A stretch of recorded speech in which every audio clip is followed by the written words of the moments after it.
Good morning everyone. आप सभी का स्वागत है ITI 247 पर। और आज हम लोग चैप्टर 8 के पार्ट 2 को डिस्कस करेंगे। कल का जो मैंने टॉपिक आपको डिस्कस किया था गुणवत्ता औजार में, आपको मैंने बताया था कि क्वालिटी मैनेजमेंट क्या होता है। फिर इसके 4 पार्ट मैंने बताए थे आपको। ये जितनी भी चीज़ें मैं बता रहा हूँ आपको, चाहे क्वालिटी मैनेजमेंट हो, चाहे क्वालिटी टूल्स हो, ये सारी की सारी चीज़ें जो हैं किसी भी फैक्ट्री या किसी भी कंपनी में कोई प्रोडक्ट अगर उत्पादन किया जाता है तो उसकी क्वालिटी को बढ़ाने के संदर्भ से है।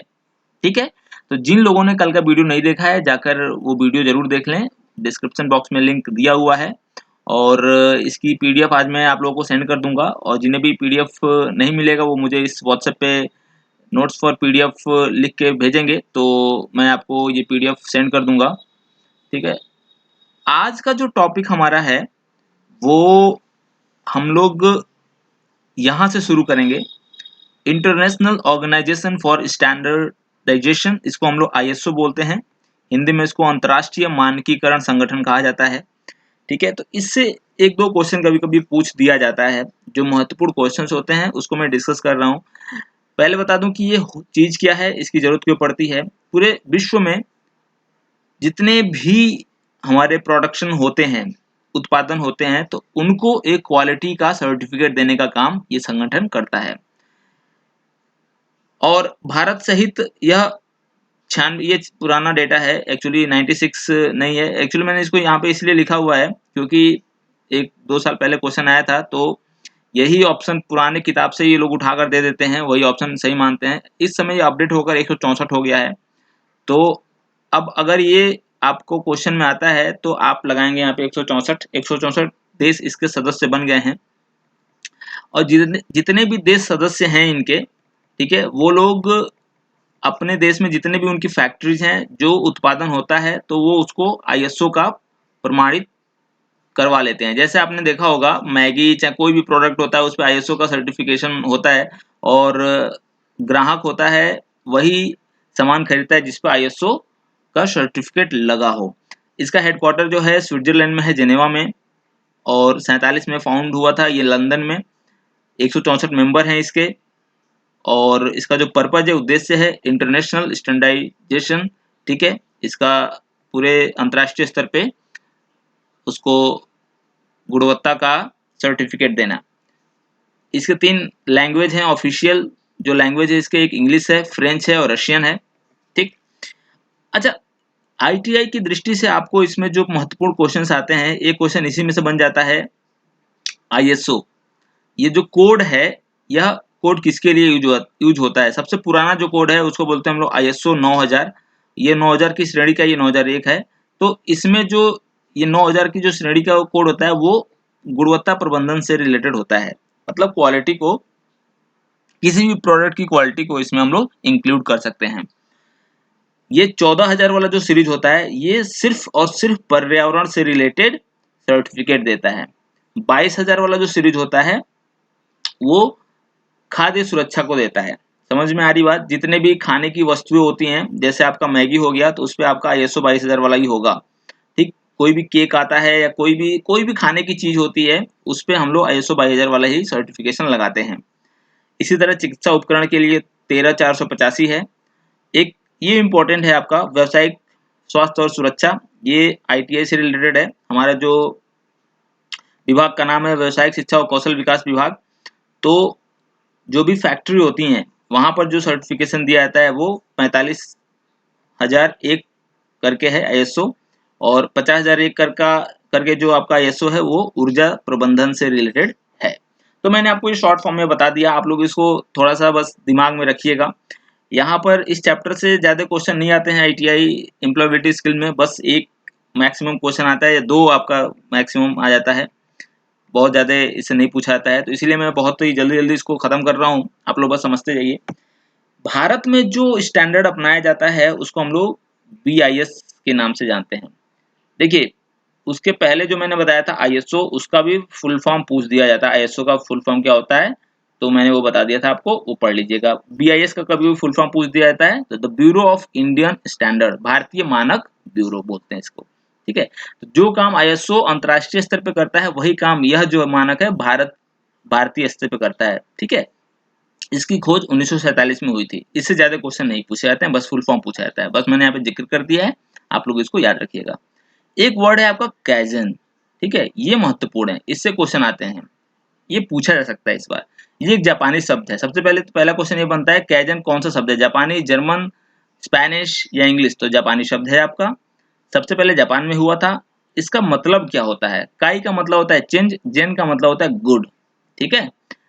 काई प्लस जेन, कैजन, तो इसको बोलते हैं बदलाव अच्छे के लिए। कोई भी ऐसा बदलाव जो अच्छे के लिए होता है उसको हम लोग कैजन बोलते हैं।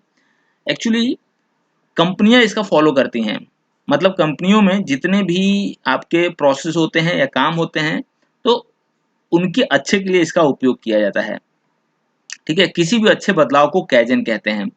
कैजन के खोजकर्ता जो थे वो मसाकी इमाई थे, ठीक। तो ज्यादा आप लोगों को इसमें याद नहीं रखना है, बस दो चीजें याद रखनी है इसमें, एक तो ये जापानी शब्द है और दूसरा इसका मतलब जो है, ठीक। बाकी इससे ज्यादा कुछ आपसे नहीं पूछेगा। हाउस कीपिंग क्या होती है, इसको मैं थोड़ा समझा देता हूं। जैसे क्या होता है कि आपने देखा होगा कि बड़ी-बड़ी कंपनियां या कोई छोटा भी अगर कोई सरकारी दफ्तर देखा है आपने, तो वहां पर देखा होगा पानी पिलाने वाले होते हैं और साफ सफाई रखने वाले होते हैं। वो सारे लोग जो होते हैं वो हाउस कीपिंग के अंतर्गत आएंगे, ठीक। तो सिर्फ इसका जो मतलब होता है हाउस कीपिंग केवल स्वच्छता के बारे में नहीं होता है। ऐसा नहीं कि वो झाड़ू लगाने वाला ही हाउस कीपिंग के अंतर्गत आएगा।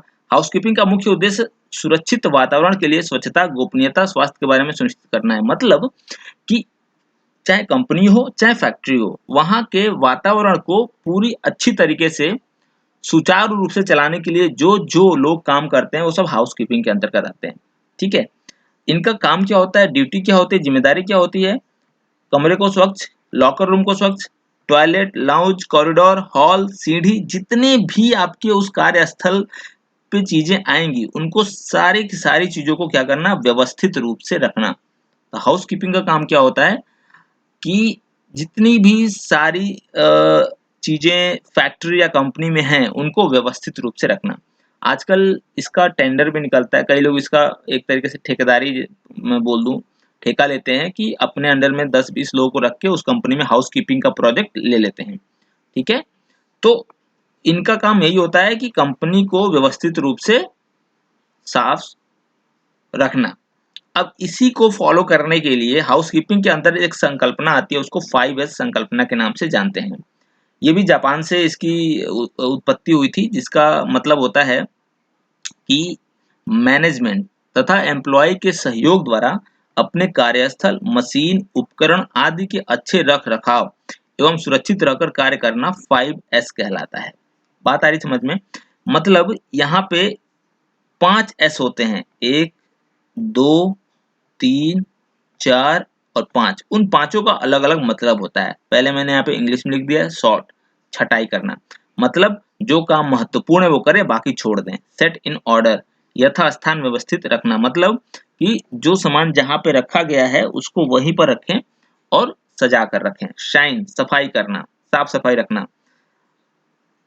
स्टैंडर्डाइज मतलब उसका सही मानकीकरण। सस्टेन मतलब अनुशासन, स्व अनुशासन मतलब जो आप डेली कर रहे हैं उसको अपनाते रहें, डेली करते रहें। इसका मैंने एक शॉर्ट फॉर्म में यहाँ पे लिख दिया है, आप लोग इसको देख सकते हैं। शॉर्ट शॉर्ट का मतलब होता है जो भी काम का है उसे अपने पास रखें, बाकी सब हटा दें। सेट इन ऑर्डर, ठीक है, सभी चीजों की जगह और सभी चीज अपनी जगह पर होनी चाहिए।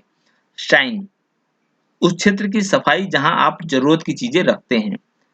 और अगला है नियमों का पालन करें। स्टैंडर्डाइज का मतलब होता है नियमों का पालन करें और उन्हें लागू करें। उस जगह का क्या नाम है उसे एक नाम दें। मतलब मान लीजिए कि आपके फैक्ट्री में कोई एक जोन है और उसको साफ सफाई करने के लिए एक बंदे को लगाया गया है, तो बेहतर है कि आप वहां पे एक पैम्पलेट चिपका दें और उसे एक जगह का नाम दे दें और वहां पे कुछ चीजें लिख दें कि भाई ये करें, ये ना करें, इसको साफ रखें। तो उस जगह का नाम दे दिया जाता है, ठीक है। उसी को हम लोग स्टैंडर्डाइज बोलते हैं, नियमों का पालन करने के लिए। सस्टेन, इसे हर दिन दोहराएं और आदत बना लें। सस्टेन का मतलब होता है कि जो आप काम आज कर रहे हैं उसको आप हर दिन करते रहें। तो ये 5 चीजें हैं। आईटीआई की दृष्टि से यहाँ पे महत्वपूर्ण क्या है, पांचों एस का नाम आप याद रखिए। बस इससे ज़्यादा आपको अंदर की चीज़ें मैंने बहुत अंदर की चीज़ें मैंने आपको बता दी। आपको बहुत याद करने की ज़रूरत नहीं है। बस आप याद रखिए कि 5S में पाँचों एस क्या होते हैं? एक सॉर्ट होता है, सेट इन ऑर्डर होता है, शाइन होता है, स्टैंडर्डाइज़ होता है और सस्टेन होता है। बाकी हम लोग देखेंगे जब क्वेश्चन डिस्कस करेंगे तो उसमें हम लोग देख लेंगे कि किस टाइप के क्वेश्चंस आते हैं। एक चीज़ मैंने यहाँ पे लिख दी है, टोटल प्रोडक्टिव मेंटेनेंस। इसका फुल फॉर्म पूछता है। टीपीएम का मतलब क्या होता है? Total productive maintenance. हिंदी में कुल उत्पादन रख-रखाव। अब इसका मतलब आप हिंदी से ही समझ लीजिए, जो इसका मतलब है कि एक फैक्ट्री या कंपनी में जो भी उत्पादन हो रहा है, तो उसको हम लोग अच्छे से रखें, उसका मेंटेनेंस कर सकें। इसका मतलब यही है। बाकी आपको बहुत अंदर जाने की ज़रूरत नहीं है, आप बस इस वर्ड को याद रखिए, टीपीएम होता क्या है? प्रोडक्शन से रिलेटेड है, ठीक है? जो भी हम प्रोडक्शन उत्पादन कर रहे हैं, उसको हम आगे तक रखें। ऐसा नहीं है कि आज हम उत्पादन जो कर रहे हैं, कल घटा दें उसको। समझ में आ रही बात? उसको हम माँग और सप्लाई, ठीक है, डिमांड और सप्लाई जो होता है उसको हम लोग बरकरार रखें। मार्केट से जितनी चीजें मांगी जा रही हैं उतना हम उत्पादन कर दें। ऐसा नहीं कि 100 चीजें मांगी गई हैं तो हम उत्पादन ही नहीं कर पा रहे हैं, मतलब हम 90 उत्पादन कर रहे हैं, ऐसा नहीं होना चाहिए। तो ये सब इसी के अंतर्गत देखा जाता है, टीपीएम के अंतर्गत। अगला है टोटल क्वालिटी, क्यूएम। अब इसमें टी और एम का मतलब वही है, क्यू का मतलब बदल जाता है। टोटल क्वालिटी मैनेजमेंट, कुल गुणवत्ता प्रबंधन। नाम से याद रखिए, इसमें क्या होता है? गुणवत्ता को देखा जाता है, ठीक है। अब गुणवत्ता देखने के अलग अलग मानक होते हैं। गुणवत्ता को बरकरार रखने के लिए हम लोग विपणन, मार्केटिंग का प्रयोग कर सकते हैं, फाइनेंस का प्रयोग कर सकते हैं, डिजाइन अच्छा कर सकते हैं, इंजीनियरिंग और जितने भी सोर्स हैं, कम्युनिकेशन और टीवी पे ऐड देना, ठीक है, और जितनी भी चीजों से हम गुणवत्ता बढ़ा सकते हैं उसका प्रयोग हम लोग इसमें करते हैं। तो आईटीआई में बहुत अंदर की चीजें नहीं पूछी जाएंगी। आपको आपसे क्या पूछा जाएगा? इसका फुल फॉर्म पूछा जाएगा, टोटल क्वालिटी मैनेजमेंट। गुणवत्ता को देखता है बस ये। अगला है हमारा एसजीए, स्मॉल ग्रुप एक्टिविटी। इसको हम लोग क्वालिटी सर्कल भी बोलते हैं, हिंदी में उसको गुणवत्ता मंडली बोलते हैं। अब ये चीज होती क्या है? एक क्वेश्चन तो आपका यही आया था कि एसजीए को, स्मॉल ग्रुप एक्टिविटी को क्या बोलते हैं? उसको बोलते हैं हम लोग क्वालिटी सर्कल, हिंदी में उसको गुणवत्ता मंडली बोलते हैं। मंडली मतलब क्या होता है? समूह होता है, ऐसे लोगों का समूह, ऐसे कर्मचारियों का समूह जो कंपनी में क्या करते हो? उस प्रोडक्ट की गुणवत्ता को बरकरार रखने के लिए मीटिंग करते हो, डिस्कशन करते हो और उस पर कार्य योजना बना के उस पर कार्य करते हो। बात आ रही समझ में? स्मॉल मतलब ऐसे छोटे समूह, स्मॉल ग्रुप मतलब छोटा समूह, ऐसे छोटे लोगों का समूह, छोटे मतलब 7, 8, 9 या 4-5 लोगों का समूह। तो ये समूह क्या करता है? ये समूह क्या करता है? कोई भी समस्या होती है तो उसकी पहले पहचान करता है और उस समस्या को चयन करके उसका विश्लेषण करता है, एनालिसिस करता है और फिर चेक करता है कि इसके क्या-क्या साधन उपलब्ध हैं इस समस्या को सॉल्व करने के लिए, ठीक है? और सबसे जो उपयुक्त साधन होता है उसको वो सेलेक्ट करता है कि हाँ, ये समस्या इससे समाप्त हो जाएगी। फिर उसकी कार्य योजना बनाता है, ठीक है? कार्य योजना बनाता है, फिर प्रबंधन की स्वीकृति लेता है। जो मैनेजमेंट होता है बोलता है कि इस समस्या को समाप्त करने के लिए मेरे पास 3 ऑप्शन है, ए, बी और सी, और सबसे जो अच्छा ऑप्शन है वो है क्या है हमारा? ए। तो हम ए को अपनाना चाहते हैं इस समस्या को समाप्त करने के लिए, तो प्रबंधन उसको स्वीकृति देता है, ठीक है, आप ए को लागू कीजिए। फिर वो क्या करता है? क्रियान्वयन करता है, उसको एग्जीक्यूट कर देता है, उसको समस्या को समाप्त करने के लिए उस प्रक्रिया को चालू कर देता है। तो ये कुछ स्टेप्स हैं जिसको आपको जानना चाहिए कि हाँ, ये हमारे कुछ स्टेप्स हैं। मैंने इसको थोड़ा जल्दी-जल्दी कवर किया इसलिए क्योंकि बहुत ज़्यादा इम्पोर्टेंट इसमें चीज़ें नहीं है। बस आपसे ये इसमें आपको फुल फॉर्म और ये जो नाम मैंने आप यहाँ पे देख रहे हो, बस नाम ही आपको अगर याद रखते हो, बहुत ज़्यादा अंदर जाने की ज़रूरत नहीं है। पूरे चैप्टर का मैं सार बता दे रहा हूँ आपको। पूरे चैप्टर का पढ़ने का मतलब बस यही है कि आप जहाँ भी जिस फैक्ट्री में काम कर रहे हो, उस फैक्ट्री में या उस कंपनी में जो भी प्रोडक्शन हो रहा है, जो भी उत्पादन हो रहा है, तो उसकी गुणवत्ता को कैसे हम लोग मेंटेन करके रखें, उसकी गुणवत्ता को कैसे बरकरार करके रखें, यही सब इस चैप्टर में पढ़ाया गया है, ठीक है। तो बाकी आप लोग बस टर्म्स याद रखिए, शब्द याद रखिए, कोई भी क्वेश्चन आपसे फंसेगा नहीं। और कल हम लोग जब इसके क्वेश्चंस को देखेंगे तो आप पाएंगे कि बहुत ही आसान क्वेश्चंस है और बहुत ही आप आसानी से इसको कर पा रहे हो। और थोड़ा सा ये आपको वीडियो थोड़ा सा एक होता है कि टॉपिक से थोड़ा अलग है। कभी आपने इस ऐसे टॉपिक आपने पढ़े नहीं है, इसलिए आपको वीडियो थोड़ा ऑड लग सकता है, लेकिन घबराने की बिल्कुल ज़रूरत नहीं है, बस आप वीडियो दोबारा देख लेना एक बार, आपको बिल्कुल भी समझ में आ जाएगा और जब मैं क्वेश्चन डिस्कस करूँगा तो आपको तो बहुत अच्छे से समझ में आएगा, ठीक है? तो कल हम लोग इसके क्वेश्चंस को डिस्कस करेंगे।